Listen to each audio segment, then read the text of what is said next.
Hi, Kevin Coop here, and this is FaceTime with the Content Guy.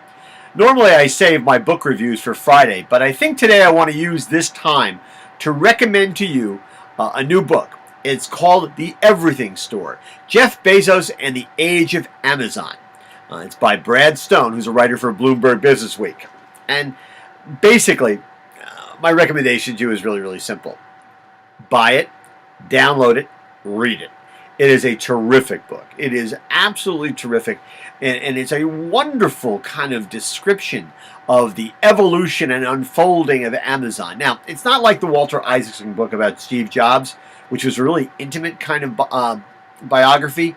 This doesn't have that kind of intimacy about it, in part because Jeff Bezos didn't really cooperate with its writing.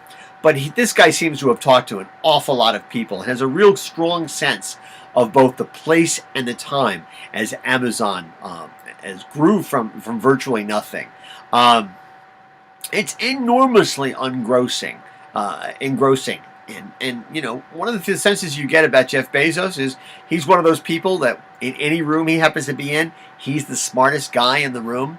And that means that he can be demanding, driving, sometimes and often inconsiderate of other people's feelings, of human limitations.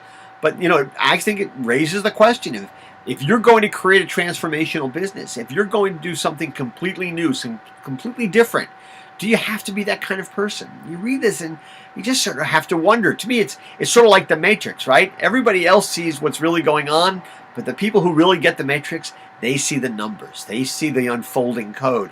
They see the world in a different kind of way. And, you know, to me, it's fascinating. I was particularly intrigued because, you know, I was an early adopter of Amazon. My first order on Amazon.com was 1997. And all I could think about as I'm reading the book is, oh my God, when I placed that order, the chaos that it must have created because they didn't really have their act together yet. And, you know, there was my order. There were a lot of other orders. And they were really putting things together on the fly, making things up as they went along, filling the holes where they could as they sort of created this business that grew from just being an e-retailer to being one of the world's preeminent technology companies. It's really fascinating. You know, I couldn't help but feel that if Jeff Bezos had been the captain of the Titanic, he would have figured out a way to keep the damn boat afloat. He would have made it to New York.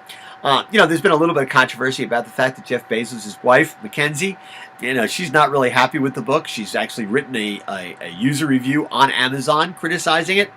And listen, I think that, you know, some of her criticisms may in fact be valid, but, you know, people see events unfolding in different kind of ways. People see things through different prisms. You know, I don't think there's anything in this book where I sense that he had an agenda. I think he talked to a lot of different people and patched things together as best he could.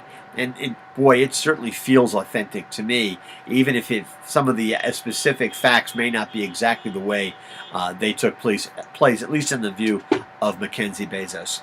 You know, it is a wonderful book. The Everything Store is a great thing. It's a business page-turner. You just can't put it down. And it's enormously instructive about how commerce works in the 20th and 21st century in looking at a man who has virtually reshaped the world of e-commerce for the late 20th and early 21st century. Anyway, that's what's on my mind this Thursday morning.